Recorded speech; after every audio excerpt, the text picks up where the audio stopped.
fight. No more hearts and steadfast pride. Detroit spirit, we wear it white. Feel the drive, hear the crowds embrace. Locked on Detroit Lions will rise. With a heart full of dreams and the fire in our eyes.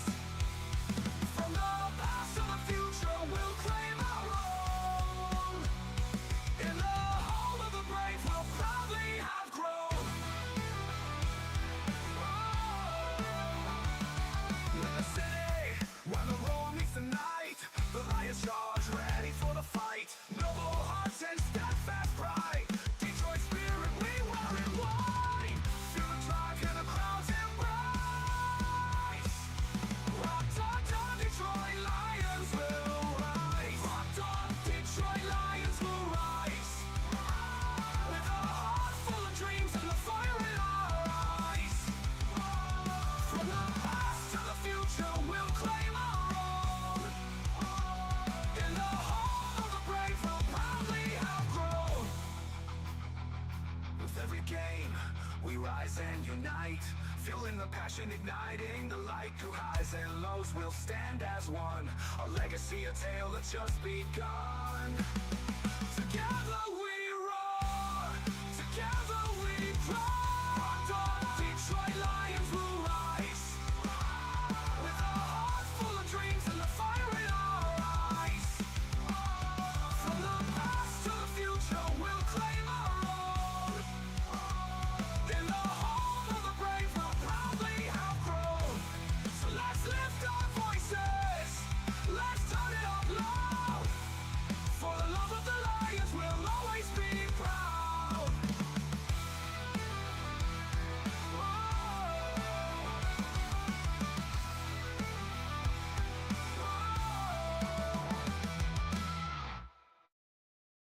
All right. Good morning. Welcome to the Rise and Grind Morning Show. I'm your host this morning, Will Rock. I'll be joined by Eric Rintamaki here in just a few moments. Today, we'll be ending a little bit early. Got to get to the cardiologist this morning, so I apologize. Had a very weird day yesterday. Lost my hearing in both ears, so I've got to get it handled and figure out what the hell is going on. So appreciate you hanging with me and dealing with the issue, or at least that I'm dealing with. We'll try to get it fixed today. Moreover, today, this morning, is mostly going to be talking about what just happened over the last weekend. What did we witness? This pass rush by committee that we've been talking about for a few weeks now. What are we going to do post Aiden Hutchinson, post Marcus Davenport? What is Brad Holmes going to do? Is he going to be making some sort of a trade today? The conversation is what we heard yesterday, or at least what everybody else heard. I didn't hear. I didn't catch this Dan Campbell act at the podium where he was kind of teasing Lions fans about, are we going to have a trade tomorrow? Are we going to have something kind of jumping up and down a little bit? I missed that. But I did hear through some people in the industry that the heat is on today, and there might be a potential opportunity for the Lions to bring somebody in. I'm going to know just as well as when you guys do when it happens. I doubt that I'm going to get any information today of anything happening early. These types of conversations, like I mentioned yesterday, are extremely private. Nobody knows this stuff unless you're in the room. That's just the way that it is, the way that it's always been, the way that it's always going to be. So if people are out there telling you that they know stuff, they're full of you know what, and I'm not going to keep hammering it. I'm just sick of seeing it. I'm sick of seeing the clickbait. I think it is pointless. But hey, to each their own. If that's the way that they want to, run their ship, that's up to them. So let's get Eric in here before we go any further here. Eric, good morning. Sorry about the delay there, buddy. Hey, what's going on, everybody? How are you today? Great. I am absolutely fantastic today. Back to Phantasm. That's awesome. Yes, back to fantastic. I'm absolutely in such a great mood today. I'm finally done with my pain pills for my shoulder. My shoulder feels great. It's healing up really nice. The incisions look awesome. Get my stitches out on Thursday. It's going to be all thumbs up this week. Awesome, man. I hope nothing but the best. And I'll be interested to follow how your shoulder does, because I've got to have that same surgery. Yuck. Well, mine's more rotator cuff, but that one's supposed to be really bad. I'll be interested to see how you do. Yeah. So far, my range of motion and stuff is so much better than they thought it was going to be already. That's great. I'm really looking forward to this appointment I got on Thursday morning. Yeah. So by the way, I won't be here Thursday morning. No, that's all right. I may not be either. I forgot all about it. I do it Thursday morning. I have my follow-up appointment with the surgeon. Yeah. The way things are going, you don't know when we're going to be here, man. That's why you've got to live each and every day like it's your last, man. Because I tell you what, yesterday I'm walking through Meijer, I'm going to pick up medications. The next thing you know, like my head just starts buzzing between my ears. It's like vibrating. And I'm like, what? Am I stroking out in Meijer? What is going on? Yeah. And of course I call, Megan, cause she's a nurse. I'm like, I don't get it. Like, what is this? And ever since they did that thing to my ear, things have been all messed up. And so I don't know if it's from that, but losing my hearing, it sounded like I was talking in a vacuum and two bees were buzzing in my ear and I couldn't hear. And so it was lasted for about 5 or 6 hours. And it was the most miserable thing I've ever been through. Like, I was even sitting here trying to prepare last night and I could swear I could hear a band playing up in the attic. Like I could hear a music. And I know it wasn't legit. I'm walking around the house thinking, man, do I got a window open? Is someone having a party? Like, what am I missing? Oh, man. And that kind of makes you feel weird, like I'm hearing stuff, but it's all like your ears do weird stuff. So got to get it figured out. Got to start with the cardiologist today and figure out if there's something going on there that's, blood pressure issue or something. I don't really have high blood pressure, but they got me on these blood pressure meds. So it doesn't make any sense. But anyway, let's get into this today. Enough about the stupid medical stuff. I'm over it. I just want to talk about the Lions. I want to have fun with this stuff and keep motoring forward. So 8 observations by Tim Twentyman is where I want to start with today. Haven't done this one in a while. And he had some good things to say about the Detroit Lions yesterday morning. I just didn't get a chance to recap it with everybody yesterday morning. So started right away with special teams impact. And the Lions special teams units were magnificent on Sunday versus the Titans, according to Tim Twentyman. So a lot of this is going to be verbatim of what he has written. Khalif Raymond set the NFL record for return average in a single game, 38, with returns of 64 and then a 90-yard touchdown on the way to totaling 190 punt return yards in the game. Khalil Dorsey added a 72-yard kickoff return. Jake Bates made a 51-yard field goal, was 7 for 7 on extra points. Jack Fox is the first punter in NFL history to average at least 60 gross yards per punt and 55 net yards per punt in a game with at least 5 punts. I mean, my goodness. How much better can special teams get? I don't think it can. The only thing that we missed out on is Khalif was 19 yards away from breaking that record. Yeah, breaking the all-time record for return yardage in a game. Yeah, and I think that these guys don't really pay attention to it. It's not like the Lions PR team is calling down to the sideline saying, "Hey, Khalif just needs 19 more." Yeah, let him punt one more time. Yeah, and if you saw that clip of Saquon Barkley that popped up over the last week, he was 12 yards away. I think he was playing for Philly. He was 12 yards away from breaking his single game record. And he said, "Nope, I just want to let the young guys eat. I'd rather watch them, eat and play." And that takes a lot from when you're playing a sport that you want to be the best at, and you have an opportunity to have your best game ever, or one of the best games in the NFL ever, and you pass that to the young guys to go get their work in. That's the mark of a true champion. Whether you like Saquon Barkley or, believe that he's a good running back or whatever, like that's the mark of a champion right there. The fact that he feels that way. Those are the kinds of individuals, that kind of attitude, that type of culture, that type of identity. That's what the Lions are, have been building. Those are the kind of guys that we have. They don't care about records. They care about the W, and they're going to get it at any way possible. So. That sounds like something that Barry would have done too. Oh yeah, I think he did. I think he did. I think he was a few yards short of some sort of record, and he didn't want to go back in. Can't remember the exact one. You guys are the smarter me in the in the chat can tell us who that is, or when that was, what game that was. Hey, Joe Schmo in the comment says Jalen Reeves-Maben had a holding call on one punt return that brought one back, or he would have broken the record. Yeah, exactly, man. Wow. Thanks for pointing that out, Joe. Yeah, that was on the last one, I believe. Yeah, that was on the last one. Yeah, good stuff. Good stuff. Yeah. Becky Cook, appreciate you and the outcome. Is that the Becky Cook from Wyoming? It's been a hot minute since I've seen that name in a while. Good morning to you. So, complimentary football was the next subject here by Dan Campbell, or I'm sorry, by Tim Twentyman.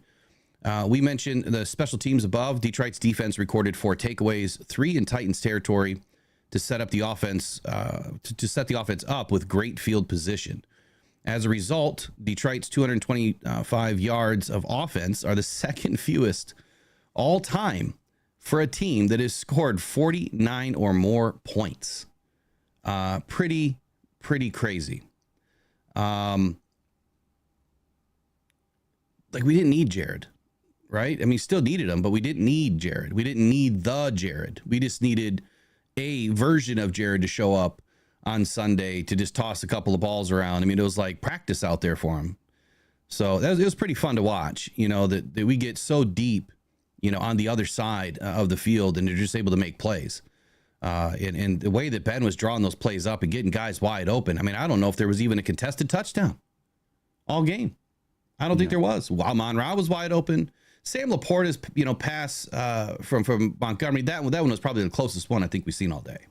Yeah. That was a hell of a pass too. What a good pass by Montgomery. Hurt, man. He's got an arm on him. Using those knuckles. Yeah. So complimentary football, look, it was on display all day. Mm-hmm. Biggest one, the one I think a lot of Lions fans were most worried about. No JMO, no Waymo, no problem. So this was good for us to see, right? There's a lot of people that were concerned that thought that JMO was the only reason why this offense was having, the goodness or having the way with the defenses that they have over the last, few games, and how good this offense has been playing. And it's not just one player. This is a team. This is a collective of players. Lions head coach Dan Campbell didn't seem too worried this week when he was talking about the 2-game suspension with Jameson Williams, saying that his offense still had plenty of talent and would be fine. I said the same thing. I said the same thing, that I was not worried about the Jameson situation except for the Green Bay game, because I would love to see us having all weapons on board to go through and just kick him in the teeth and take another W out of Lambeau. We've had a knack for winning in Lambeau, and I want to see it continue. And we'll get to your thoughts on all of that here in a minute, Eric. But missing JMO in this game was no miss at all. I mean, they steamrolled the Titans. I could only imagine if he was there, how much worse it could have been for them. But totally different. You still got that. The totally different output of the day was because of special teams. The output for that day was special teams, set everybody up. I mean, JMO would have probably felt like it was light work for him, because he didn't have to run more than 19 yards the whole day, probably, if he did get in. Here's a big one, and we're going to talk about this one this morning. Pass rush. The Lions have now had 2 games to evaluate their pass rush minus Aiden Hutchinson. And it should be clear to Brad Holmes and Dan Campbell that, according to Tim Twentyman, they could use some help. Now, I'm going to have a different take. You know me. I'm going to have a different take on that today. But Detroit had just 1 sack on Sunday. I wouldn't have cared if they had 0 sacks from the linebacker, Alex Anzalone, which I don't understand that, because Levi O got in on a sack, and I understand that, he got the ball off and it was intercepted by Trevor. But I mean, guys were getting their hands, on him all day, and they were so close. You're talking a footstep away from making a sack all day. And so the numbers were even better from Monday till today. So the numbers that they put out tentatively on Sunday night, they were taken down. And then Monday we went through next gen stats, which were way different than what PFF stats are today. So there's a big difference here between 2 stat, purveyors, if you will, that PFF seems to be a little bit more loosely moderated in their pressures, whereas next gen is a little bit tighter. So that's a whole nother conversation we'll have, throughout the season, I'm sure. But Detroit had just one sack again from Alex Anzalone on the day. Eric, what was your initial thoughts, with pass rush? I mean, you were there. What did you feel the pressure was like, each play, after the first couple of series? Well, I thought they were getting really close. It seemed like they were 1 foot away from getting a sack, and everyone in the stands around me, they're all becoming this new type of Lions fan. And it's the type of Lions fan that knows they have the number 1 team in the NFL and expects more. The coach says it takes more. Well, the fans are starting to expect more now, and they're expecting sacks, and they're expecting these guys that we brought up from the practice squad to do something and come in right away and immediately contribute and get a bunch of sacks. And so I heard a lot of complaining from the fans around me about us not getting sacks right away. I wasn't so worried about it. I wanted to give them a little bit of time. But listen, they were close. I could see it. Muhammad got really close a couple times. Houston got close a couple times. I really didn't notice Isaiah Thomas getting close at all.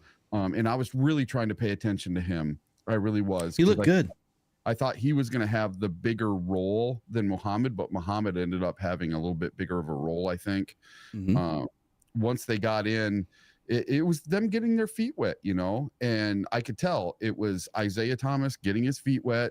He looked big. He looked good. I mean, him and Muhammad, I thought they looked pretty decent for a first game. I thought they did too. Yeah, I was actually pleasantly surprised the more that I saw the stats today. I was pleasantly surprised to see, the winners and losers. There's really no losers for the Lions in that game, but you know what I'm saying. And we're going to talk about that in just a moment. That'll be the second segment after we get through these topics here. So next up, what a month for Jared Goff. He's completed 52 of 65 passes, 80% completion rate for 680 yards with 8 touchdowns, 0 interceptions, posting a 149.8 passer rating and leading the Lions to a 3-0 record in October. The Lions are hoping November brings more of the same. Here's what I will tell you. December is Jared Goff's worst month, November has been Jared Goff's worst month typically, if I'm remembering his statistical output correctly. He usually does good in the first 2 quarters. Third quarter, he kind of stumbles. Fourth quarter, he speeds back up. I believe Jared Goff is way ahead of where he normally is at this point in the season. Oh, yeah. Last year, it took a few games, probably 5 or 6, hit the groove. 8 or 9, they start to take off, and it was like, bang. Once they got to like week 12, they were unstoppable, it seemed like, for the rest of the season, or week 14, whatever it was. This year, Jared Goff stumbled out the gate first couple of games. Hey, he took it on the chin. And you know what? A lot of fans were pounded on the chest, like, what is going on with Jared Goff? We just paid the dude $55 million or whatever the number is, and he can't even throw a pass. Look, it was his preseason, and now he's settled down, and you're seeing what one of the best quarterbacks in the league is in Jared Goff. I believe in the dude. I've always believed in the dude. I've always been a backer of him, and this is why. This is what he can do when he has the right pieces around him too, just like any quarterback. That's why you're seeing teams making moves right now. And it also will help when you have a defense that gives you opportunities, right? Kirby Joseph, the next topic here. Dynamic duo. Kirby Joseph recorded his 5th interception of the season on Sunday. And now Detroit's safety duo of Kirby and Brian Branch have 9 on the season, which is more than the interception total for 25 teams across the entire NFL. Wow. And so again, here you've got a team that started out slow, right? Everyone's wondering, man, we just bought, or we just brought in Carlton Davis. We got Terry and Arnold. We got Ennis Rakestraw. We got Amik the Freak. We've got Brian Branch. We got all these players, but we just spent some money on the DB room and some draft picks. And again, just like Jared Goff, first few games of the season, not much happening, no punch outs, no turnovers, no interceptions, no fumbles. And then the light switch turns on. And then, like Dan Campbell says, it's infectious. Once you see, this player starting to have success, it kind of bleeds into the player to his right and to his left having success. Now these guys are just steamrolling. Quick shout out to the chat this morning. We got over 200 people in this morning. Welcome into Rocked On Detroit Lions Rise and Grind Morning Show. We trade likes for ads. That's what we do here. We don't want you guys to have to view ads at all this morning. If you can get us up to at least 50 likes, which looks like we're just a few away. Everybody smash the like button real quick. I'll get these ads turned off, and then you guys can enjoy the rest of the show seamlessly without ads this morning. Making an impact. So Trevor Nowatzki has stepped up in a big way. Had an interception on Sunday. Love to see this dude perform. I am so happy that Dan Campbell and Aaron Glenn were able to repoach this guy back from Arizona. He is somebody they did not want to let go last season. They tried to manipulate the roster and tuck him in, but due to injury, he had to drop back out of the funnel, and he was picked up and gone for the rest of the season. But you know what? Let's give a hand to the Arizona Cardinals for training Trevor Nowatzki up a little bit for us last season, because now him at the Sam linebacker position it's been fun to watch him grow and develop. He got burned, on a play on Sunday too, but that's part of the process. He's still a very young player. You got to remember he was a UDFA. Not a lot of people expect anything out of UDFAs. Brad and Dan, they expect him to play. So if they feel like this is a player that they can work with and a player that is coachable and teachable and likable and puts the work in, he's going to play. So Trevor Nowatzki, big time impact so far through this season for where one, he was drafted or an undrafted, and two, how much time he's had in. According to Tim 20 Minutes says, with an interception against the Titans on Sunday, he became the first Lions linebacker to total at least 2 sacks and an interception over any 3-game span in a season. Wow, I haven't seen this name in a long time. Chris Claiborne, 2001. It's been a minute. So lastly here, the hot start. Detroit has started this season 6-1. Our best start since 1956, the year my father was born. I think that's a great marker there. He deserves that. The best players, they're urgent about it. They're accountable to it, and they want more, Dan Campbell said. And they know when it's good, and they know when it's not. So that's a credit to them. And we still have room to improve, which is great. End quote by Dan Campbell. So final thoughts on Tim 20 Minutes, eight takeaways of the press conference yesterday. And then let's roll into some defense talk and some trade talk here. What do you think, Eric? Final thoughts on it? I think we had a fantastic game against Tennessee. I really do. I think we just, as fans, remember how, I hate Green Bay, but Green Bay came out and did the whole relax thing. I'm going to say this to Lions fans. Patience. There you go. We just need patience. We're all so impatient when it comes to a new player or a scheme or wanting Brad and Dan to bring somebody in.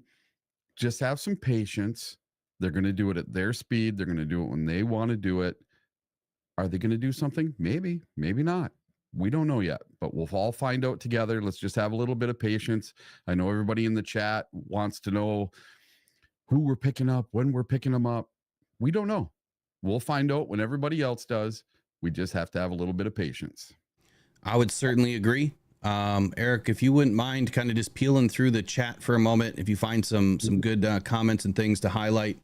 We've got a lot of people in. We'll do our best. If you are green or blue this morning, of course, you get first crack at it being a member of the channel. Remember, this channel supports Rocked On Cancer Foundation, which is near and dear to my heart, being a cancer survivor and a cancer warrior. My goal is to help others through the power of community and utilizing this platform to help give back. Every donation that this channel receives goes to the Rocked On Cancer Foundation. We have raffles that are going on right now on buymeacoffee.com/Rocked On. You've got JMO jerseys, you've got Hutchinson blackout jackets, male and female version. We've got Eric Hipple seat backs. We've got mini helmets that are signed by Panay Sewell and Chris Spielman. There's a lot of different items that are popping up weekly. I'll probably put some more up today. But if you'd like to support a great cause and a local cause that wants to help out local families in the Michigan area to start, Rock Down Cancer Foundation is your way to go. Appreciate all of the help so far. You guys have been amazing. We've done a great job already helping out some amazing people. And Earl Hodwalker is one that we helped out this year that we ended up losing. But our goal is to help. That's our goal. We can't win them all, but we certainly try. Yeah. Big rumors today is the Lions are on the trade block, and they are looking to bring somebody in, not give somebody away, which is what I am hearing. The big rumor is the Lions do not plan on trading any players that they currently have on their roster today. Eric, I feel that's the right move. Yeah. There's been a lot of talk about Hendon Hooker, James Houston. You know, James hasn't done a whole lot. Let's get rid of him. He's just not worth anything. He's worth more to us, in my opinion. Mm-hmm. Hendon Hooker, oh my goodness. If we were to give up Hendon Hooker right now, we would be in a tank. We have to have somebody that's at least capable at the backup position. I still feel like our backup quarterback position is a big time work in progress. And I think that we saw that with Hendon's opportunity on Sunday. But I think it's good news that we're not, you know, if this holds true, and if a trade does peel off this week, that we're not looking to get rid of anybody on the roster, but what's going to happen to our roster, we're going to have to downgrade someone, which opens the opportunity for poaching. So with that statement that we're looking to keep everybody and add somebody, what are your thoughts?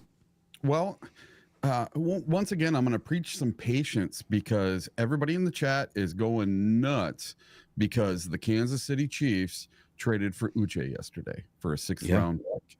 And everybody's like, I would have given up a 6th round pick and blah, blah, blah, blah, blah.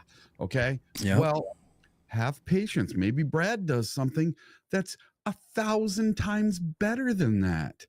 Yes, we need to keep up with the big boys. And right now that's the Chiefs. It's us and the Chiefs, 1 and 2. Right now, you look at any power ranking in the NFL right now, it's either the Lions or the Chiefs at number 1 and number 2. It's everywhere, right? And I think we just had a super chat there a second ago. Yeah, big shout out to Joe Schmo. He just gifted 5 Rock Down Detroit Lions memberships to some new members of the channel here. So Trey Emerson, the Trim Reaper, I love it. The Trim Reaper, Mike D, Steve Lehman, and Slowtown Trev, all welcome in to Rock Down Detroit Lions membership. So your membership's going to be active for 30 days. If you'd like to keep it going, you just got to let YouTube know next month that you'd like to keep it going. I think it's $2.99 or $3.99 a month. Pretty inexpensive. And again, all the proceeds go to Rock Down Cancer Foundation. So let's get you to JMO TD because we need one. We need a JMO TD. Jameson makes the catch. Touchdown, Detroit Lions. That's what I'm talking about. That's what I'm talking about, number 9. That's what I'm talking about, number 9. We need to see you back here in a couple of weeks and ready to rock and roll and get reinserted back into this offense. All right, Lions moving closer to trading for an edge rusher. We just added another new member. Hey, welcome, Theodoro Villarreal. I probably just butchered your name, and I extremely apologize for that. I'm kind of tongue twisted this morning. Welcome to the level 1, buddy. Let's get you Laporta TD. Those are always fun. Looking deep downfield, got a man wide open. It is Sam Laporta. Touchdown, Detroit Lions. 45 yards on the connection, and the Lions are back in front. All right, appreciate it. Appreciate you joining, and welcome as always. So Lions getting closer to adding an edge rusher. There's a lot of conversation.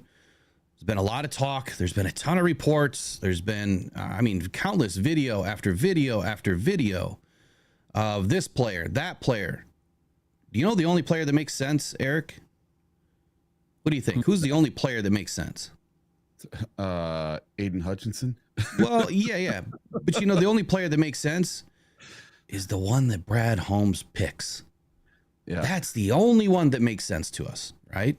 Yeah. Because Brad Holmes has not let us down. And I know that there's some people out there that have hammered Brad Holmes for letting us down and not stacking, defensive ends after defensive ends and keeping our pipeline full. But I would argue the exact opposite. Even though we have some no-name guys or lesser known guys in these backup roles, man, if they played stellar. They've done a great job, kind of backfilling, if you will, for Aiden Hutchinson. You can't replace Aiden Hutchinson. You can't. You could not replace a Max Crosby. You can't replace a Myles Garrett. You're talking about unicorns, right? You can't replace things that don't even exist, but you can't replace these guys. So how do you go about fixing what is a very wide open problem of, man, now we just lost our pressure guy? I want to try to walk through it today. Again, we've spoken about this numerous times on this channel, but I want to walk through it a little bit, I would say differently, but it's not really going to be that different. How do you add pressure? How do you get to the quarterback? How do you rework your defense? And I think that's the key. Aaron Glenn, another guy that has been under the gun by fans, over the last couple of seasons. They wanted Aaron Glenn fired. They thought Aaron Glenn was trash. My take, Aaron Glenn just needed some personnel. He just needed his players. He needed man DBs, not zone DBs that couldn't even play zone. He needed man DBs. And once you have the right personnel, you can then reacclimate your defense to your strengths and reorganize your defense to the schemes that you want to run. And you're going to get more success from it, or you're going to have more success from it. And we've seen that. Our defense, even though we've given up a ton of yards on the back end, when we're playing from a big lead, like this weekend again, we squashed the Titans, 38-point lead. Of course, they're going to get a few yards passing on us. They largely did what they did in the first two quarters, and then they were shut out. They were shut down the rest of the game. But I'm not going to put, all of the onus on the DBs to help us get all the pressure. I'm not going to make the DBs responsible for everything because their stats, their numbers may not be the best. But I think if you go game by game and look at why those numbers are bad, it tells you a different story. So you kind of have to look, it's like glass half full, glass half empty. I'm more of a glass half full kind of guy. I'd rather look at these stats and say, well, why is that happening? Why are we giving up the 27th most passing yards per game? Well, we're playing from a lead. So we're letting teams pass. We're keeping everything in front of us. We're just not letting them get behind us. So you're going to give up chunk plays, 10, 12 yards, 8, 9 yards more often than not. So that's one reason why I never felt that Aaron Glenn should leave, because the more continuity you have and the more these coaches stick around, the better overall the team will be from it, because you're drilling the same stuff day in and day out. You're building a defense based on the same scheme. You're adding chapter after chapter after chapter every season. The defense is growing as far as their understanding of the defense, the schemes, and what they're supposed to do. And you're watching Aiden Hutchinson kind of grow right along with it. I mean, he's made huge leaps and bounds from where he started at his rookie year to this season. I mean, he was going to have his best season ever. So I never once thought that Aaron Glenn should be gone. I did feel he was on the hot seat a little bit, but I felt that he needed his personnel. So Eric, now that you've seen what Aaron Glenn has been able to do with personnel early in the season, now look at what you're seeing from him. He is really reaching deep into his bag with the guys that they trust, and they're still having success. Why do you think that's happening? Coaching. And listen, if you think that Aaron Glenn is going to be here next season, let's say we do, everything goes hunky-dory for the rest of the season. We make the playoffs. We're the number one seed. We host the playoffs. We go to the Super Bowl. Whether we win or lose the Super Bowl, Aaron Glenn is gone. Probably. He will be a head coach for another team. He does an excellent job. He is so highly respected by the players. The players love him. They love his attitude. They love his scheme. They love playing for him. So as a Lions fan, you better get used to somebody else in there that may not be as good as Aaron Glenn, and be careful what you wish for. Yes. That's why I'm preaching patience this whole season. Enjoy what we have while we have it, because we have it pretty darn good. Yes, let me add a little bit to that. When is the last time you have seen a Detroit Lions team have the same coaching staff for 4 years? Never. It has never happened, or at least in the last 30, 40 years. I can't remember one season. Maybe there was during the Wayne Fontes era for a moment, but I'm not thinking that we've had the same OC, the same DC, the same head coach, and largely the same positional coaches, minus the DB coach we've changed out 3 times now. I think we've had 3 different coaches. And the defensive line coach, Todd Wash, left to Carolina. And then we brought in John Scott and now Terrell Williams. So those are the only 2 positional groups that have really changed throughout the last couple of seasons. Everyone else has pretty much stayed the same. Dave Phipp is the same. Calvin Shepard's the same. Hank Fraley's, those guys have all been there. Mark Brunell. There's been many other guys that I'm not going to, name right now. I can't remember all their names anyway. But the point that I'm trying to make is you have that level of continuity. You're going to see a team get better year over year over year over year, especially when you're adding players through the draft. Now, the other day we did an exercise. We walked through, all the drafts going back to 2021. Brad Holmes is hitting on 88%, roughly 80 to 88% of the players that he has brought in. Can anyone even tell me how often you hit on a free agent? How often a free agent actually comes in and plays to the level that you think or expect? Eric, what would you think that percentage would be? Maybe 50%. Maybe. Why don't you touch base in the chat real quick? I got to look something up. All right. Let's see what they say. How often do they feel that, that's a question for them. How often do they feel a free agent helps a team? Yeah. So order U of M dad says 32%. Mr. Morale Tarantino says 30%. So I was kind of high saying 50. We got a 40%, 30%, maybe a 20%. Let's see, 45%, and then Casey has less than 5%. Maybe for the Lions, right? The Trey Flowers. Yeah, geez, 50%, way too high on free agents.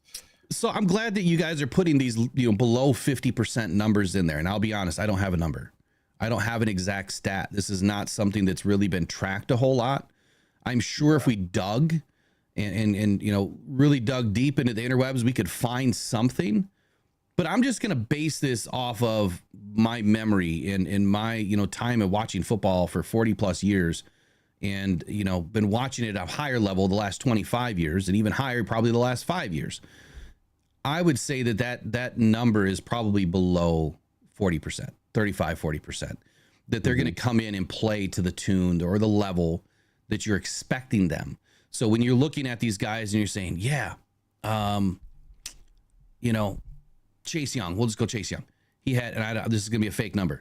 Yeah, he had 15 sacks last season. Right now he's got 5, and he's on pace to have 17 sacks. Man, we just bring him in. He's going to give us another, dozen sacks this season. Okay, well, they tried that, right? Where did he go last year? Where was Chase Young traded to last year? The 49ers, right? Did absolutely nothing. And so, you expect to bring him into a team where they're expecting big things from him, and he did absolutely nothing. So I feel like if you look at some of these examples and, how did they perform when they went to this new team? There's one common denominator that we have to be careful of, and that is the continuity that Dan and Brad always speak to, the relationship that these guys have with the rest of the team. How are they going to gel? No matter what, you could bring in a guy like Chase Young or Montez Sweat or, TJ Watt or Bosa or Mack or, any of these guys, Darius Smith, doesn't matter who they are. You can say, look, we just want you to do one thing only. Pin them back, go get the quarterback. That's all we want you to do. Don't worry about anything else. We'll have someone covering your backside in the run game. we'll have someone covering your backside in the coverage game. You just pin it back and get after the quarterback because you don't know our scheme. You don't know our defense. You haven't played with our guys. That's going to take 2, 3, 4 weeks for you to understand at a much higher level than you're going to understand walking into it. Now, these are pros. They do understand the game of football at a pretty high level, and they can come in and just start playing right away with common terminology. And sometimes they'll kind of change up the terminology to match, what that player knows. If you're coming from this defensive scheme to this defensive scheme, it's pretty much the same scheme, different terminology. They'll kind of switch it up a little bit. But that player still has to play with those guys and has to learn how to play with those guys and well within the scheme. So that's why you won't see their numbers just pop right off. They won't just continue doing what they were doing because they were comfortable in the previous scheme. They were comfortable with the previous guys and the previous defense. So I think that is one common denominator a lot of us forget that we have to pay attention to, that no matter who we bring in, I don't expect big things to happen right away. If you bring somebody in, don't expect big things happen right away. So just looking at, Chase Young last year, he ended up with, this can't be right. Is it really? He had 2.5 sacks the whole season with the 49ers in 9 games. So yeah, he had 5 sacks in the first 7 games. So he's averaging just south of 1 sack per game. And so you would have expected, just based on those numbers alone, that he would have probably finished around 15, without playoffs. And he ended up with 7.5 for the entire season. And he had 2.5 sacks in 9 games. So he had less than half in more games. So am I making a little bit of sense here? I'm using him as an analogy this morning. I'm using him kind of as the test, right? Because had we brought him in and he had that output and you just paid him, what did he make last year? 15 million or something crazy? If he had that output for us, you probably would have been pissed, right? Been like, oh my goodness, Brad Holmes laid an egg. And then you would have been mad at Brad Holmes because he just wasted all that money on a free agent. They came in and they pooped the bed. I mean, there was a time last year where he wasn't even going to play in the playoffs because, they were pissed at his output. So they talked about benching him for the Super Bowl. Yeah, absolutely. Here's one for you, Will. Go ahead. Free agent that we had a long time ago. Mm-hmm. All right. And one of my fans sent me a picture from 4 or 5 years ago of me in a Detroit Lions jersey at a rock show. And it was me with my Trey Flowers jersey on. And then somebody mentioned Trey Flowers in the chat there. So Lions fans, remember Trey Flowers. When you're thinking about these free agents and picking someone up, just remember Trey Flowers. Okay? I would rather have Isaiah Thomas or Muhammad over Trey Flowers. I'm telling you, he had 0 output whatsoever. I couldn't stand. I was such a bad trade. I was totally behind that guy, and we get him, and it just sucked. He just did nothing for us.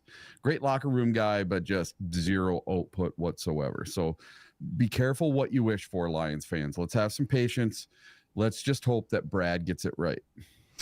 I have confidence that he'll get it right. Welcome in Riley O'Brien, just added as a new moderator of the channel. Don't feel obligated to do a whole lot. Just wanted to make sure that you're in there. Chill Billing, he says, whoever comes in has to mesh with this team and fit the culture. Otherwise, you risk poisoning the well. That's a great point. So let's carry that out for just a moment. Can we risk having this conversation came up with Dan Campbell 2 seasons ago? He was sitting at it was either the combine table or it was NFL draft week. It might have been combine week. And he was sitting at a round table with reporters and insiders. And the question was, what risk level can you put on a team that you're trying to build a culture and an identity with, that you can bring in a player that maybe doesn't fit, has some issues? They were talking about who was a defensive tackle that had that car wreck? Jalen Carter.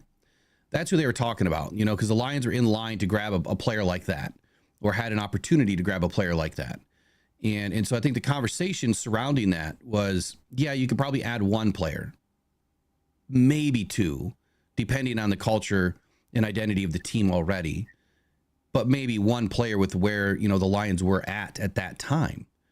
Now, I would say you probably could get away with two because of the high character level of this room already. You probably could get away with two guys that are a little bit suspect, right? I would just say that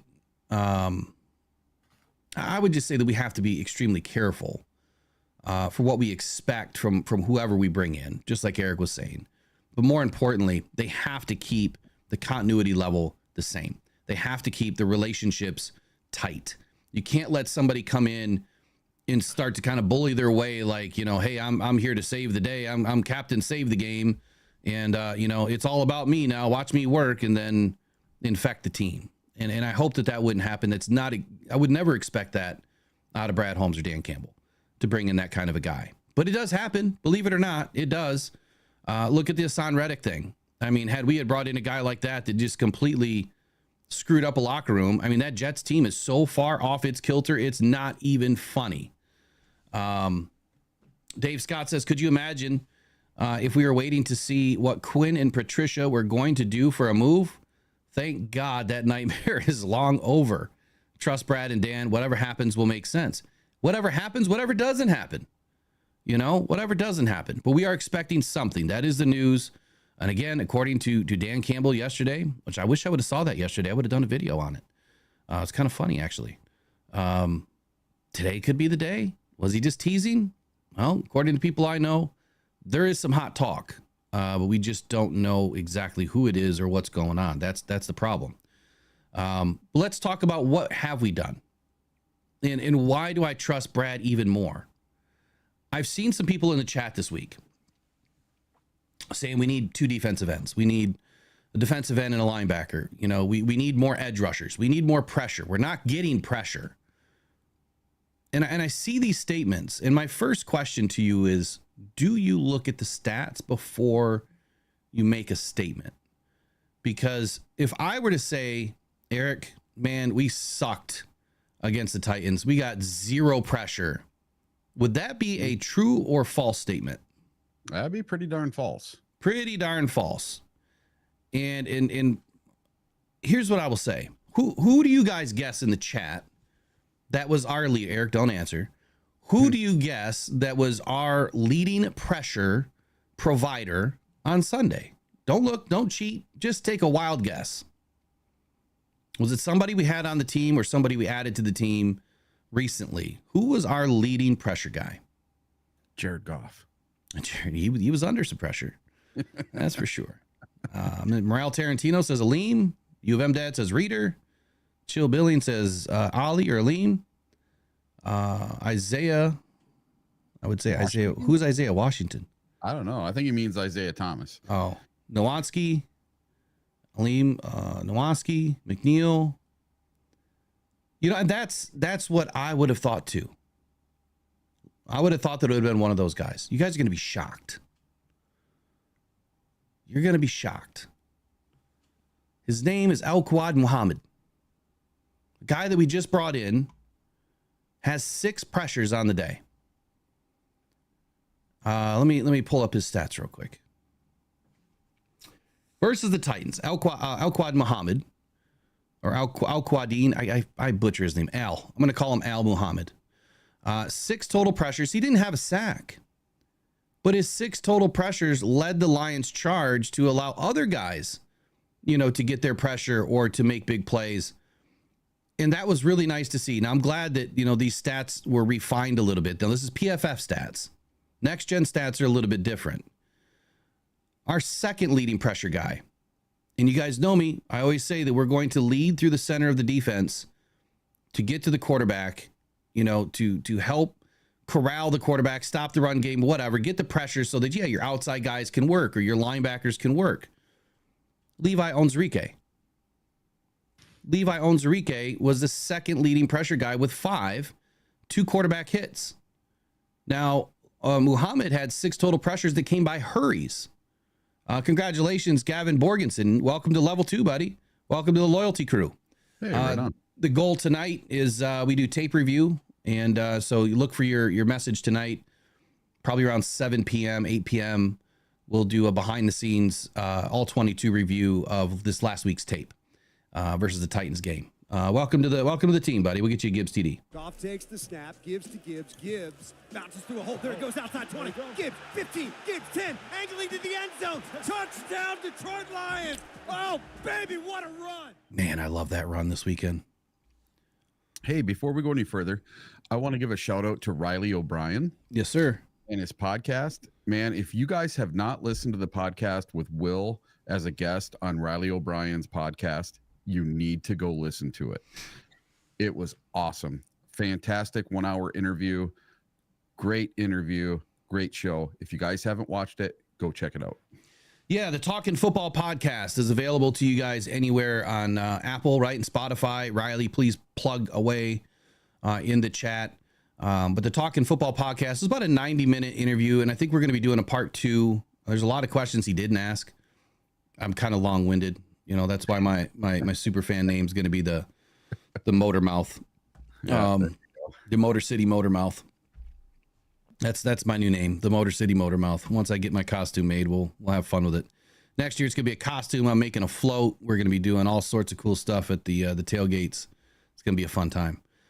So anyway, Muhammad just brought him in, and in 2 weeks he gets a spot. You know, to 49 snaps, plays almost the entire game. I take that back. He played about 2/3 of the game, and puts up 6 pressures, 6 hurries though.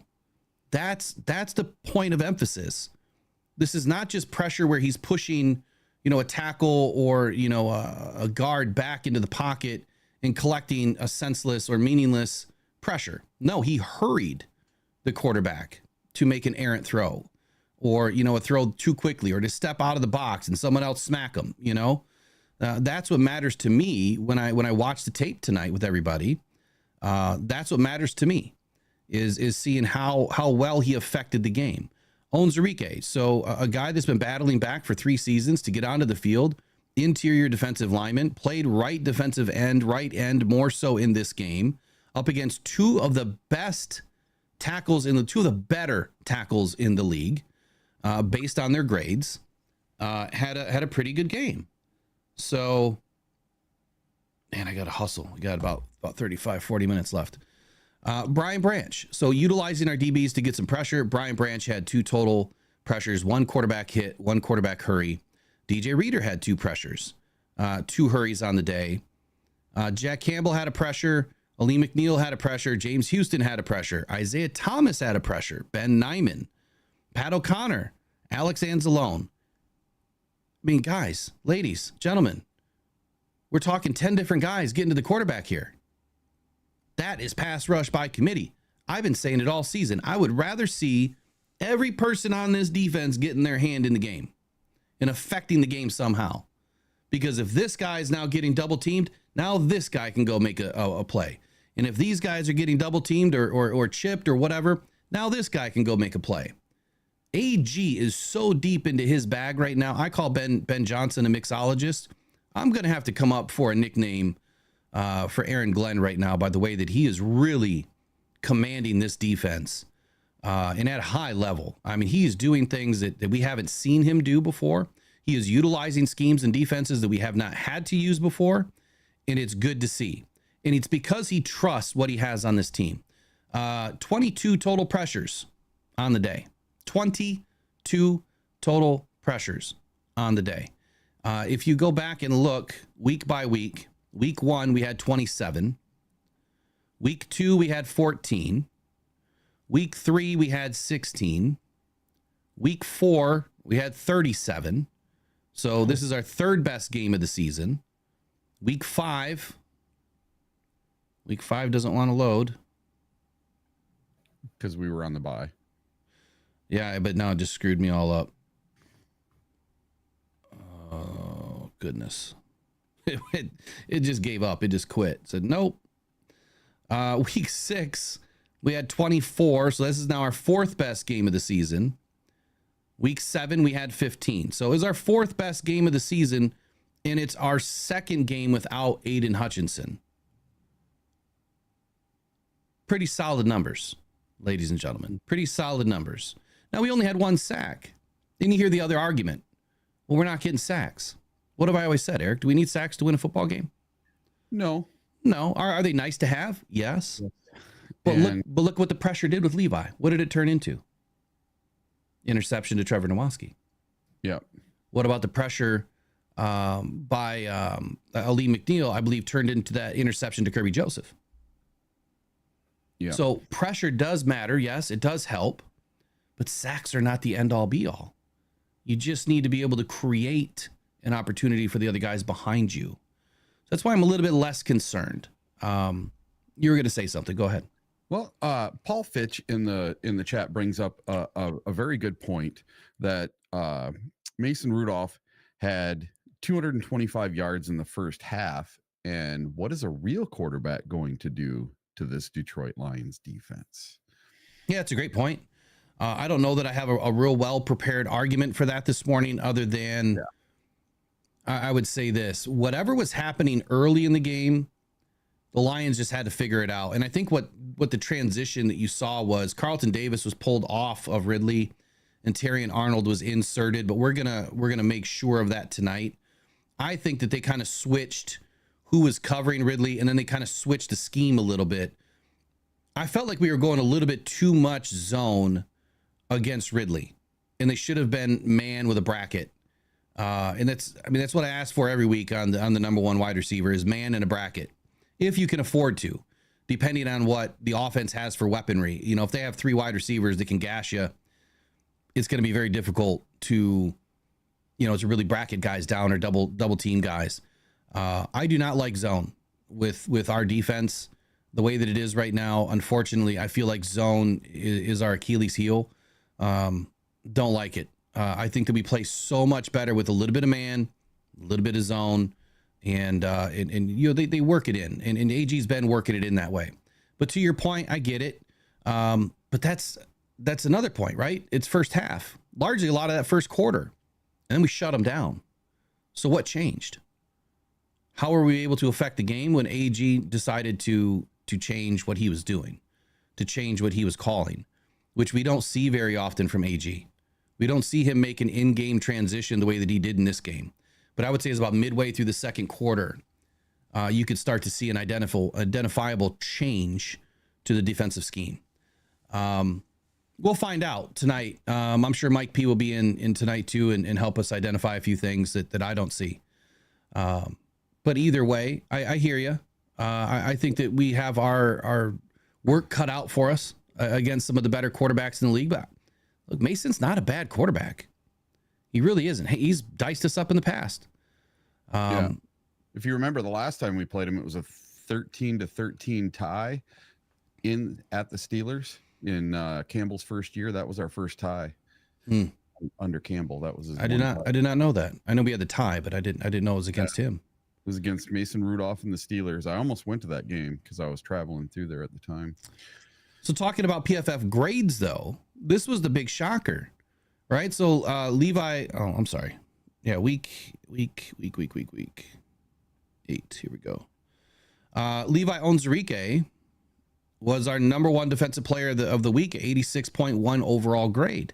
Pass rush, 74.8, which is one of his better pass rush scores of the year. Kirby Joseph, 82 overall. Ali McNeil, 80.6. Jack Campbell, 78.4. Kendall Vildor, 78.3, but he only got in on 13 snaps. Muhammad, 77.5. DJ Reader, 75.1. Amik Robertson, 2 punch outs, 70.5. Run defense, 92.3. Elite. Shout out to Anthony Ross and $5 super chat this morning. Let's get you a like and rock down heart there. Says, I enjoyed the win. However, on the opening drive, first play from scrimmage, Goff got creamed when our left tackle blew his assignment. I have concerns. Anthony Ross, you are not the only one, buddy, that has concerns. Something's going on with Decker right now. And I'm hoping that Dan Campbell and Ben Johnson are hearing our cries, because we did not go in with the big jumbo sets. We didn't go in with the big tight end sets as often as we normally do. We didn't have Parker Hess in this game, which I feel gives Jared Goff a little bit more backside protection And I think they need to go back to that. I don't know why they went away from it in this game. It didn't make any sense to me. Either they didn't respect Arden Key or they didn't think it was going to be a problem. But Taylor Decker's looking a little bit slow off the jump. Appreciate the super chat and the donation this morning. Let's get you rocking and rolling with where are we at here? Running out of tape.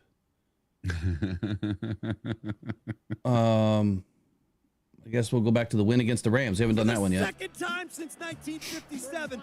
For the first time since January 5th, 1992. These Detroit Lions are going to win a playoff game.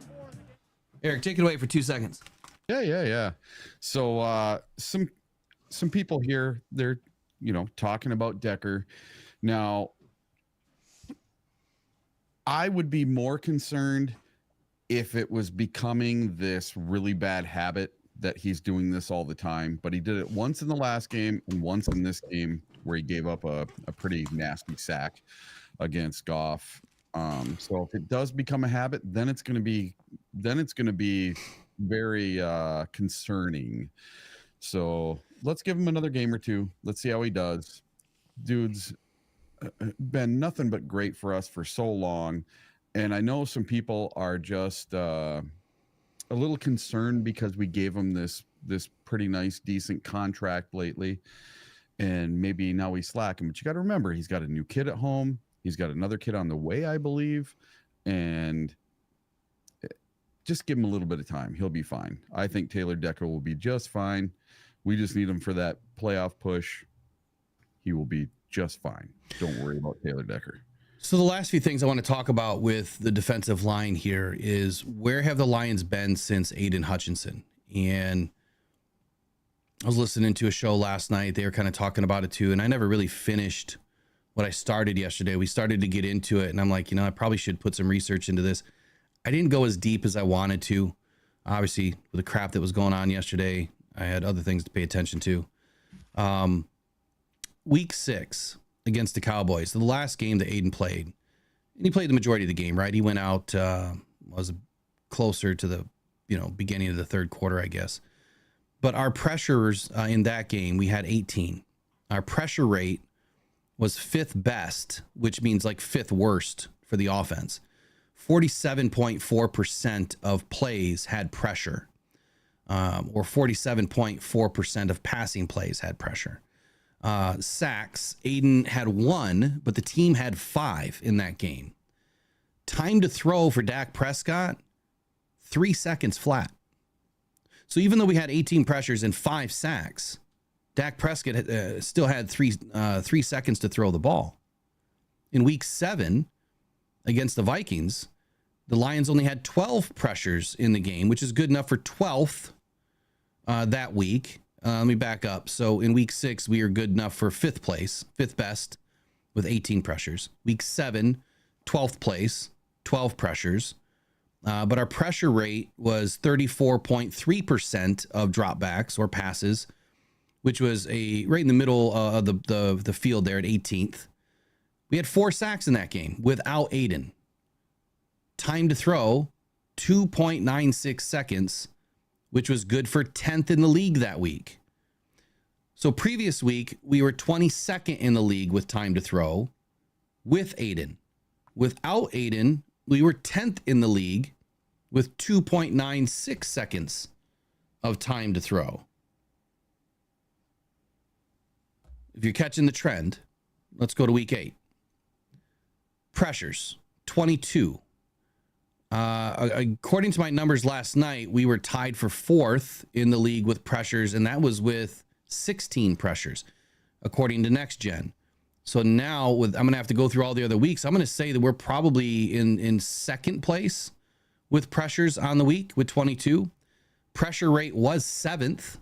That has to now go up probably to 5th or 4th and probably closer to 44% of plays because we just added, 6 more pressures. They didn't have any more dropbacks, so only 1 sack. But here's the kicker. Time to throw, 2.86 seconds.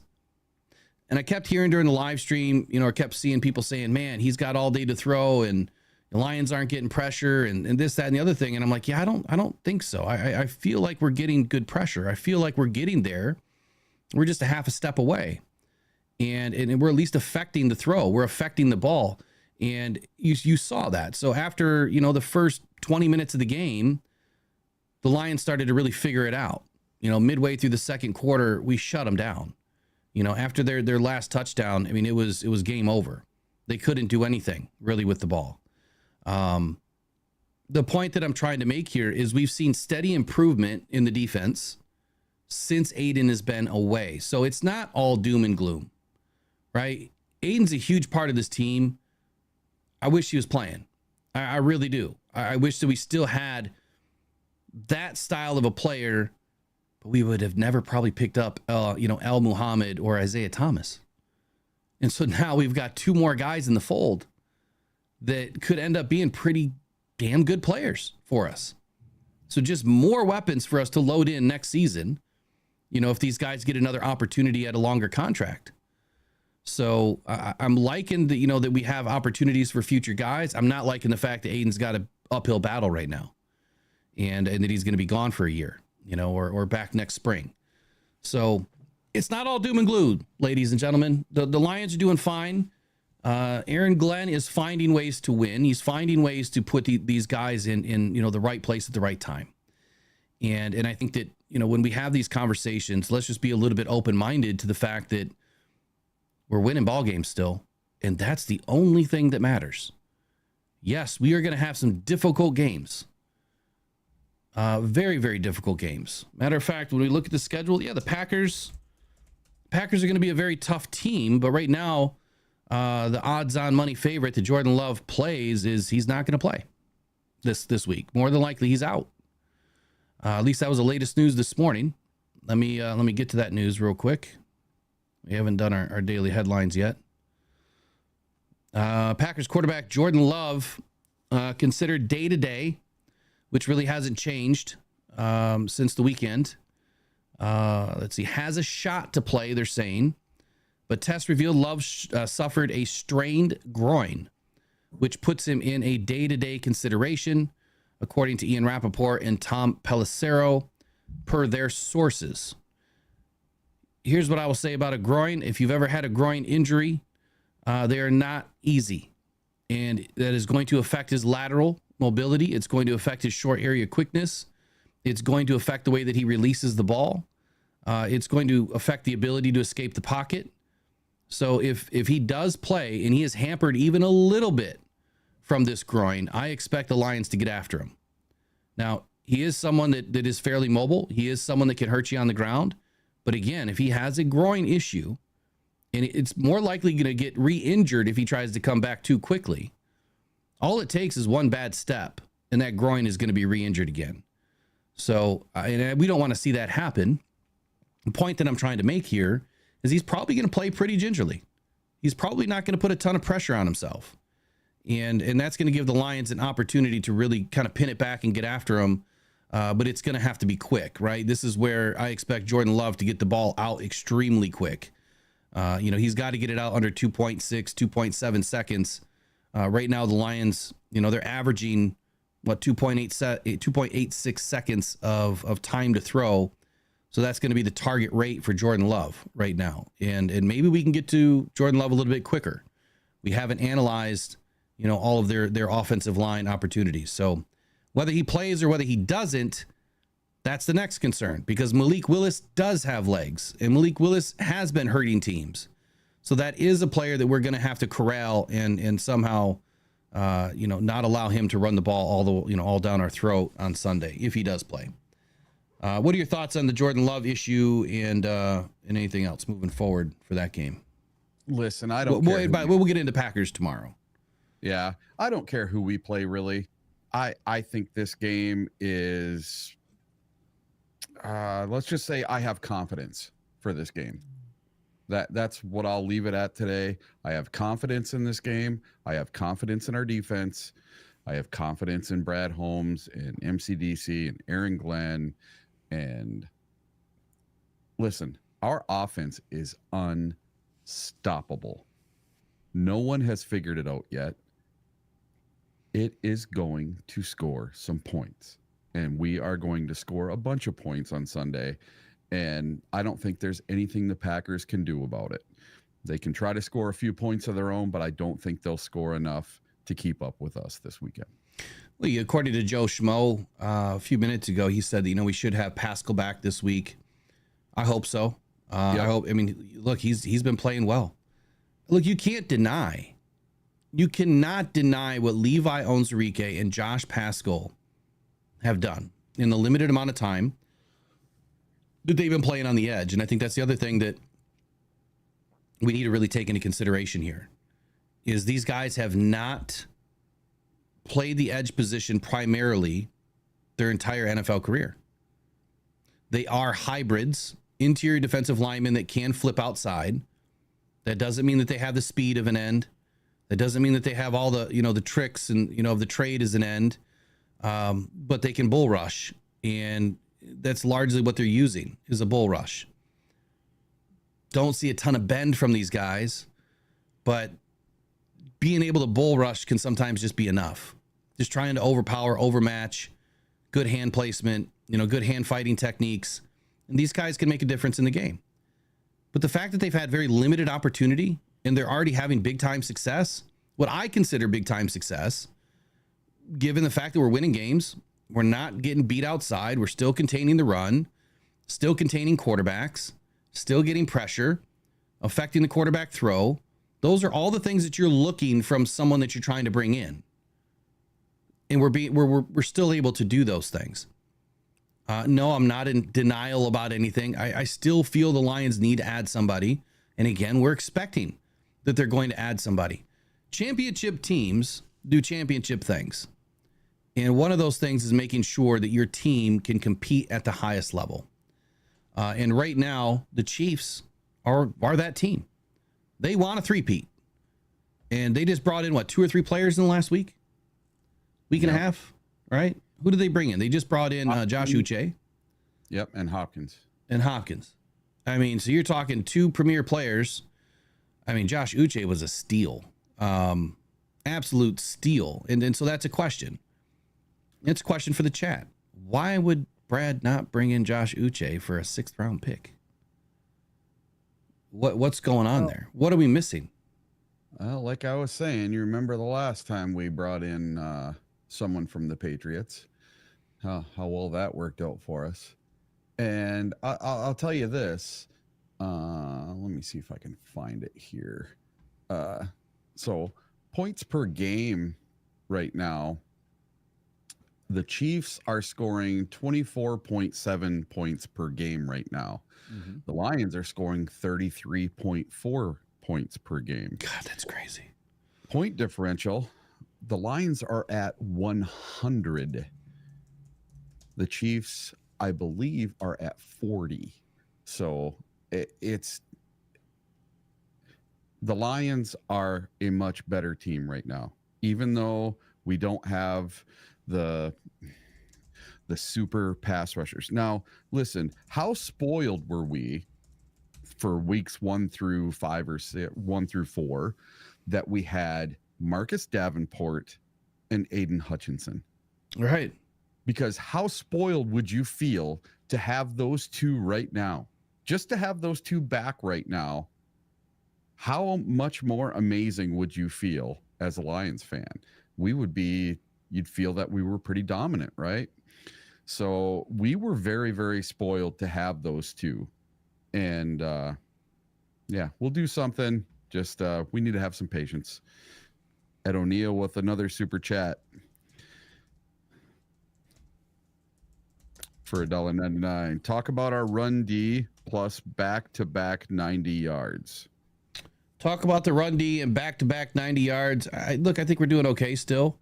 I forget the stat line, Eric. I think that's our 26th game that we have not allowed a running back to go over 100 yards. So yes. We've had a few games now where we've gone from, allowing 65, 70 yards per game to running backs to, it's starting to creep up a little bit, getting a little bit closer to 100, but we're still keeping them under. And I think, the large, issue that the Lions faced against the Titans was that Calvin Ridley was going off right away. And so that opened up the run game. And as soon as the run game, was opened up, obviously the Lions had to figure out a way to clamp it back down, and they did. I'm not as concerned, Ed, about the run defense right now. I mean, when you look at our averages and what we're doing, we're still one of the best run defense teams in the league. We still have a lot of the same guys that have been making the plays, throughout this season. And to talk about it, entirely, Aiden actually was not one of the best run defense guys on the team. He was one of the lowest graded guys for run defense. So I think that should at least speak a little bit of volume, to what we're not missing. And I don't mean that in a negative way, because of course we're missing Aiden. But if I were to look at his defense overall, his run defense was the lowest part of his overall grade, and his tackling. So against LA, he was a 59. Against Tampa Bay, he was a 75.6, pretty good game. Against Arizona, a 59.6. Seattle, 67.7. Dallas, 70.1. So, I mean, good 3 out of 5 games, better than average for him, but his average has been, closer to the high 50s for a PFF grade. The missed tackles, he's been doing much better this season, but he did have, one against Dallas, I think, but he only had one opportunity for a tackle, I guess. And Dallas, he didn't have any missed tackles, 20% against LA, 15.4% missed tackle rate, for the season, which I think is one of his better rates of the season or of his career. In 23, he was 21.1. In 22, he was 11.4. So not to blend all these together, but his run defense through the history of his career so far has been the worst part of his game. Believe it or not, his coverage grade is better than his run defense, which is pretty cool because, he's got a couple of picks. But look, Aiden, he's one of those guys that is always going to get better. He's always going to hone that craft. So in speaking in terms of the run defense, what's happening right now, I don't think that we're losing anything without Aiden there. I just think that there's maybe a little bit more of a gap where teams are not going to just run to the left all the time or run to the right, wherever Aiden's not. They're running both ways now. So I think that Lions defense has to kind of be, head on a swivel, if you will. I mean, we got burnt badly though, a couple of times where, offensive lines crashing right. Play is, delayed handoff, counter going back to the left, and they run it in for a touchdown, in Minnesota game with Aaron Jones. Like that kind of stuff can't happen. And Trevor Nowatzki can't get burned the way that he did. And so Carlton Davis, same thing. He got burned too, which was not normal for him, but I think we'll be okay. Yeah. So for this weekend, as a Lions fan, I'm going to have to give the Josh Jacobs from the Packers some flowers here. He's tearing it up. Okay. And I think that this may be the first time in, what'd you say, 26 games that the Lions are going to allow a 100-yard rusher, because it's supposed to rain on Sunday. It's at Lambeau. They're going to run the ball. One second here. And I think, whether it's Malik Willis or Jordan Love, that's not going to matter. I think their game plan is going to be the same, and it's going to be to run the ball as much as possible. And if Malik Willis is in there, he's going to try to run the ball. So it's going to be a lot of running the ball on grass in the wet rain, and it's going to be cold, rainy, yucky, nasty Lambeau Field. I already have my rain jacket ready for Sunday, and your blue beard is going to melt. Well, I don't think I'm going to be able to do the blue beard, because if it gets wet, man, it'll be blue everywhere. So if it's raining hard, I won't be able to do the blue beard on Sunday. That's all right. You'd just be like a bleeding Smurf out there, just leaving blue everywhere. Where's Yes. Eric? Just follow the blue trail. Yes, Michael Lucci's. I am going to the game. I'm bringing my my Detroit Lions Ford F-150 to the game, so hopefully nobody scratches it because I got a $500 deductible. So I'm hoping nobody keys my truck up in Lambeau. There's supposed to be nice fans there, so yeah, no, they're good. They're good fans. So applying pressure says if Brian, who's Brian Holmes? Brad Holmes does not get us any help on the D line, defensive end, and we don't make it to the Super Bowl because of the lack of pressures that we get from the D line. I'm going to blame Brad Holmes. I don't care. That's fine. That's your opinion. What do you mean lack of pressures? Am I speaking a different language? Mm-hmm. Am I? Yeah, you've been speaking Japanese all this A little bit of Mandarin. Yeah. Did I not just show everybody where our pressures are still top of the league since Aiden's been gone? Yeah. Let me just make sure I'm not forgetting something here, and I'm not trying to pick on you applying pressure, but I'm just gonna. He needs the translator app. I'm just gonna give you facts. That's all I try to do. I just try to give people facts. Here's the stats for week 8. I'll even put it up on the screen if you need to see it from, you don't trust what's coming out of my mouth. Let me go into next gen here. Go to week 8. And in week 8, quarterback pressures. Anthony Richardson had 24 pressures. CJ Stroud had 23 pressures. Mason Rudolph had 22 pressures. Daniel Jones had 22 pressures. So Lions are tied for the third most pressures. Now that's taking the PFF pressure rate and applying it to the next gen stats. Now I could go into all of the PFF games and go look at the Colts, go look at the Texans, go look at the Giants and see what PFF has. Maybe we should do that real quick. We'll go game by game here. We'll go week 8 and we'll go by team. What's that, buddy? I like what JJ says in the chat here. So we replaced the Lambo with a Ford Escort, but you're saying we're still getting to our destination just fine. We still don't look as good showing up. Hey, it might be the ugliest car on the lot. Yeah. But you know what? I've lost back in the day when I was young and dumb, right? I had these built up Mustangs and stuff like that. We used to race. And I can't tell you how many times my built up 5.0 got its butt kicked by some little car, little WRX Subaru with twin turbos, right? And this giant muffler out. And I'm like, what is that going to do to this? Like, come on. I mean, we're not even in the same lane here. And I got the doors blown off. So yeah, ugly little car to this beautiful Mustang. And I get my doors blown off. And I was like, yeah, that hurt. So yeah, you know what? Sometimes it's not about how shiny the package is, because I'll tell you this, dog shit is still dog shit when it's wrapped in a gold bow, right? You unwrap it, it's still dog poop. So I don't know. It could be all pretty. I don't know. All right. So if I go game by game here for I'm trying to get to it here. Hey, Will, don't you have to go pretty soon? Yeah. I got about 10 minutes here. Okay. Yep, 10 minutes. But I at least want to do this. So I want to look at the Colts game.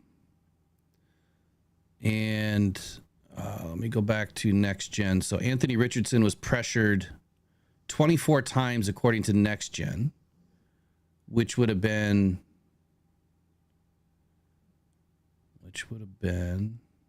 Houston. And according to PFF, Houston had 30 pressures in the game. So they're recording more pressure than what next gen is reporting. So that still has, them in first place. Now we'll flip it the other way around and look at the other side of the ball. So Indianapolis Colts had 25 and the Lions had 22. So yeah, either way you look at it, PFF or next gen, the Lions were still, top 5, top 4 of the league in week 8. And since Aiden's been gone, they're still up there, as a top 5 team to get pressure. And yeah, it's a great analogy that someone just made. Yep. Vehicle may not be as sexy. We're still getting home. And we're still finding ways. We still have 11 guys on this roster that can be utilized to get home. And again, I'm not saying that I don't want Brad Holmes to not do something. I do. It's just I feel more compelled to kind of give you the information that is relevant, that is right in front of us, that is saying that we're still winning ball games. We're still getting there, and we are getting pressure. So when people make statements that we're not getting pressure, that's when I've got to pipe up a little bit, you know. Can't take phone calls today. We got someone calling in today because I'm about to run out the house. Yep. But we can do that tomorrow if you want to call in tomorrow. We'll take calls on this. But we're going to be getting into the Packers tomorrow. Final thoughts for the day. We got Booner in the house in the chat today. Hi, Booner. Morning, Booner. He says he wants Trey Hendrickson or Darius Smith there. Love it. So both of those guys, so both of those contracts make pretty good sense. Yeah. Right. Genevieve Clowney was the other one that makes a lot of sense contract wise. I know not a lot of people are excited about him. So if we were to finish up, you know, where is Brad Holmes headed today? Again, the news, the rumors, Dan Campbell, I guess on the podium yesterday, teasing, I guess you would call it, that something's happening today. The only thing that I've heard is the Lions are not looking to trade one of their own. They're looking to bring somebody in. Whether that happens today or by Monday, we'll find out. So do the Lions, that's a question, do the Lions roll into the Packers with how we are? Mm-hmm. Because you still have Monday and Tuesday to make a deal. Right? The 3rd is Sunday, correct? So the 5th would be Tuesday. Yeah. So you still have the weekend. And what would that show us? Pay attention to the healthy scratches on Sunday. We just saw with Josh Uche. You know, people were on it. He was a healthy scratch. He was traded the next day to the Chiefs. Same thing would apply this weekend. Maybe the Lions roll into this weekend the way that they are. They don't want to mess anything up before a division game, and I think that makes a lot of sense. Now, just because you bring a guy in doesn't mean you're going to mess anything up because he doesn't have to play. He can be on the 53-man roster and be a scratch for the game. And they are going to have to bring him right to the 53. So it's not like you can tuck somebody on the practice squad. I guess the point that I'm trying to make here is if it doesn't happen between now and Sunday, I think Monday is the day that we're going to see, you know, the final opportunity for Brad Holmes to really make a push, because you're going to want to get him in on a day that you're not practicing, get him acclimated, and then get him inserted into practice, you know, as quickly as possible to get him ramped up for the week. So, yeah. I think it's about 50-50 right now, whether he does nothing at all. You know, we may see no move whatsoever. So prepare yourselves, Lions fans. It may happen. And again, that's I'm going to throw on ads here to finish out so that way I don't forget to turn them on. That's another reason why I'm trying to give you guys this information, because if you didn't look at the stats, if you don't have the time to look at the stats and to pour over all of this information, you know, and you have people saying we're not getting pressure and we're not performing, but the guy that we just brought in off somebody else's practice squad was our leading pressure guy. I mean, that's pretty incredible. And Isaiah Thomas performed well, recovered a fumble, got a pressure himself. I mean, I would say that a lot of Lions fans are like, man, we didn't do anything. We didn't bring anybody in. We're not, what are we doing? But we are. They're bringing in guys that can make plays. Brad Holmes finds these guys. You know, the one thing I haven't gone back and cross-referenced, Eric, which I'll do today, is I have a list of every player that Brad Holmes has ever met with. I wonder if Muhammad and Thomas are on that list. I bet you they are. Because every player that he's ever brought into the Detroit Lions, minus like one or two, he's either, you know, interviewed, combined, or drafted, or, you know, something in the past. Yeah, brought him in for a visit. Yeah, something. Yeah. He just like 90% of them or more of all the free agents that the Lions have brought in. So, all right, you guys have been great today. Way to smash it out this morning, man. Over 350 people. Heck yeah. In the live stream this morning. There might be a pop-up today. If you haven't subscribed, please smash the subscribe button. We have another mini helmet to give away. Every 500 subscribers, We give away signed mini helmets. This one's Spielman. We've got Panay Sewell. Look, I got like another dozen of these to give away. So we just need to get like 6,000 more subscribers this year. I'd be happy with that. That'd be great. Share it to a friend. If you want good, wholesome, truthful, honest content, this is where it's at. We have fun, from time to time. But I just try to deliver, good, wholesome content. That's what it's all about. We've got new segments coming up. Eric and I are working on building a playbook right now for the morning show so that each day is going to be well defined. On your drive into work, we're going to smash those stats right away in the morning. We're going to get you off and running with everything that you need to know about the Lions as far as rumors, news, and then we'll have conversational stuff, kind of the rest of the show. But the rest of the week, we're going to start implementing, more and more segmented style. Get back to where we were now that Eric has more time and hopefully I have some more time too. So. Yeah, I'm actually to the time of year where now I can actually focus on Lions stuff. So it's kind of cool. Yeah. Now, Booner, you guys mentioned something last night. I know I got to run, but you mentioned something last night about being in GR, some garage. If you want to plug it, invite people, please do. I don't remember what you guys said. I'm going to try to go to Green Bay. We'll see if it make it happen. But anyway, we'll talk to you guys later. We'll be on back tonight for the member all 22 review. I'll have that up as soon as I get back from the doctor, and then we got some videos coming out today and possibly this live pop-up. So if you haven't subscribed, you got to subscribe, turn notifications on, because live pop-ups are live. They are not pre-planned. I just pop up, you get a notification, and we're giving a mini helmet away. These things are like worth 150, depending on who signed it. $150 or more. So get in, subscribe, smash, like, notify. We'll see you in the next one. Take care.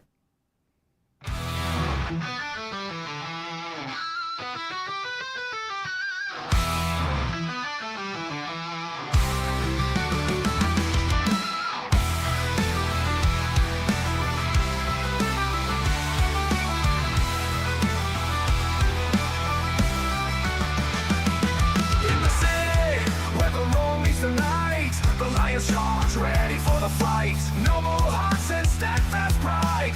Detroit spirit, we wear it white. Feel the drive, hear the crowds embrace.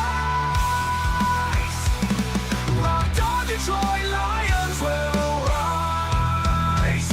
With a heart full of dreams and the fire in our eyes.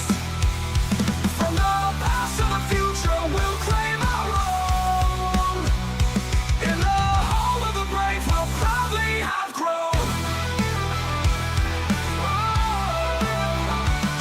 In the city, where the roar meets the night, the Lions charge, ready for the fight. Noble hearts and steadfast pride. Detroit spirit, we wear it white. Feel the drive, hear the crowds embrace. Rocked on, Detroit Lions will rise. Rocked on, Detroit Lions will rise. With a heart full of dreams and the fire in our eyes. From the past to the future, we'll claim our own. In the hall of the brave, we'll proudly have grown.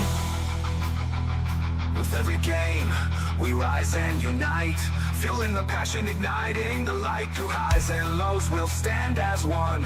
A legacy, a tale that's just begun. Together